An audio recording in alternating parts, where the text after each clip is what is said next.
중국 하이웨이는 평화의 길 적극 참여 밝혀 국제하이웨이 건설 사업단 발족. 문선명 총재의 제창을 받아 일본 통일교회 구복기 오사미 회장은 국제하이웨이 건설단의 조직 만들기에 착수해 그 책임자에 나를 임명했다.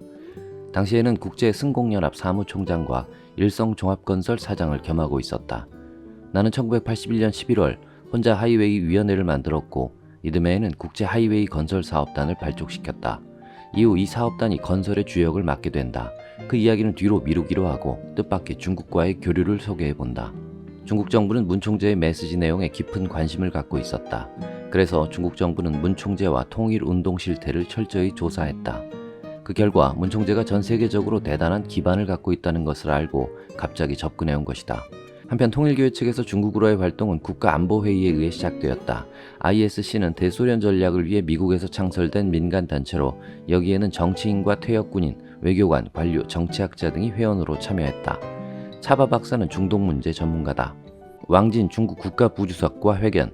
1987년 ISC가 중국과 대만 대표를 초청해 국제회의를 연 것이 계기가 되어 중국 국제교우연락회와의 관계가 시작되었고 1988년 7월 중국 정부의 초청으로 나를 비롯해 국제하이웨이 건설사업단과 ISC 대표단이 방중했다. 황해연안 비서지인 친황다오에서 대표단이 만난 자리는 왕진 국가부주석과 전영창 교통부장이다. 왕진은 문 총재의 제창에 굉장히 감동한 모습으로 인접국의 고속도로를 통과시킴으로써 건설에 협력하면 평화가 생겨난다. 하이웨이는 평화를 실현하는 매우 좋은 방책이다고 말했다. 왕진은 저원라이 총리로부터 황하의 다리를 놓아 하이난섬의 해저 터널을 통과시킬 것을 부탁받은 바 있어 그것이 저원라이의 유언이 되기도 해서 국제 하이웨이에 관심이 강했던 것이다. 하이난섬은 동양의 하와이라 불리는 중국 최남단의 섬이다. 저는 왕진에게 다음과 같은 말을 했다. 일본, 한국, 중국은 하이웨이 구상을 환영하겠지만 문제는 북한입니다.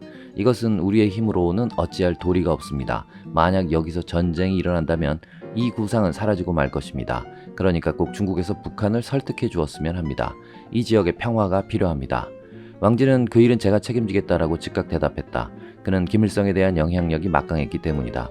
이를 위해 북한에 가도 좋다고도 말했다. 되돌아보면 그때부터 중국은 북한에 제동을 걸기 시작했고 반면 한국에 대한 접근을 활발하게 추진하고 있었다.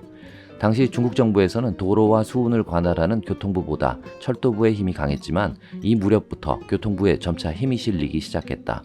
도로에 대한 인식이 중대됐기 때문에 그것도 다행이었다. 저는 국제우호연락회 간부에게 왜 일본 정부를 두고 우리와 같은 민간단체와 사귀는가 라고 솔직히 들어본 적이 있다. 그들은 당신들은 한번 발표한 것은 반드시 실행하는 단체입니다. 이미 터널을 뚫은 것은 무엇보다 설득력이 있습니다. 그래서 우리는 당신과 함께 하려고 합니다. 라고 대답했다. 경단 국제고속공로계획. 우리가 제창한 것은 베이징 단둥간 고속도로 계획이다. 단둥은 북한과의 국경에 있는 마을로 지금은 북중 무역의 거점으로 붐비고 있다. 그 계획은 경단 국제고속공로계획이라고 명명되어 동아시아 하이웨이의 제1차 계획으로 자리매김되었다.